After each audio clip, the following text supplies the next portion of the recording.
మార్చుకోలే. ముఖ్యమంత్రి అయింది కదా ట్రాన్స్ఫార్మ్ కావాలంటారు. ముఖ్యమంత్రి అయింది కదా ట్రాన్స్ఫార్మ్ కావాలి, అప్పుడప్పుడు ఇట్లా ఎట్లా మాట్లాడతాడు, కొంత హుందాగా వ్యవహరించాలి కదా అని. నేను హుందాగా వ్యవహరిస్తే అర్థం చేసుకునేటోళ్ళు ఉండాలి కదా. జానారెడ్డి గారు హుందాగానే పెద్ద మనిషిలాగా వ్యవహరించిండు. కానీ కేసీఆర్ ధృతరాష్ట్ర కౌగిల్లో జానారెడ్డి గారి గౌరవాన్ని మొత్తం మంట కలిపిండు కదా కేసీఆర్.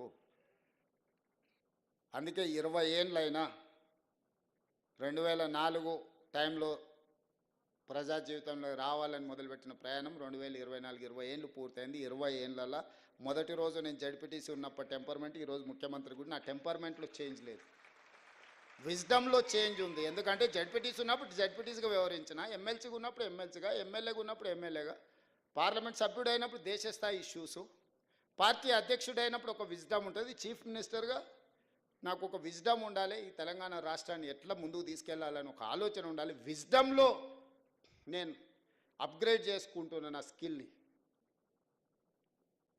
అంతే తప్ప టెంపర్మెంట్ని మనం లూజ్ అవుతే మనం చేయాల్సిన న్యాయం చేయలేము.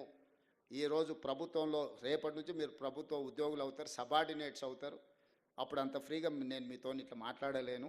రేపటి నుంచి మీరు ప్రభుత్వ ఉద్యోగ వ్యవస్థలు వచ్చినప్పుడు మీకు మీ పై అధికారులు ఉంటారు, మీకు మాకు మధ్యలో చాలా ఏమంటారు లెవెల్స్ ఉంటుంది. చేరబోయే ముందు మీ అందరితోని అన్ని విషయాలు పంచుకోవాలన్న ఆలోచనతోటి బాగా పనిచేయండి. ఈ తెలంగాణను మనం నిర్మించుకొని ఒక మంచి అద్భుతమైన రాష్ట్రంగా, ఇంత గొప్ప రాష్ట్రం ఈ దేశంలో ఎక్కడా లేదు. ఈ రాష్ట్రం ఈ ప్రజల కోసం పనిచేసే అవకాశం రావడం అనేది ఒక అద్భుతమైన అవకాశం. ఇది ఉద్యోగం కాదు.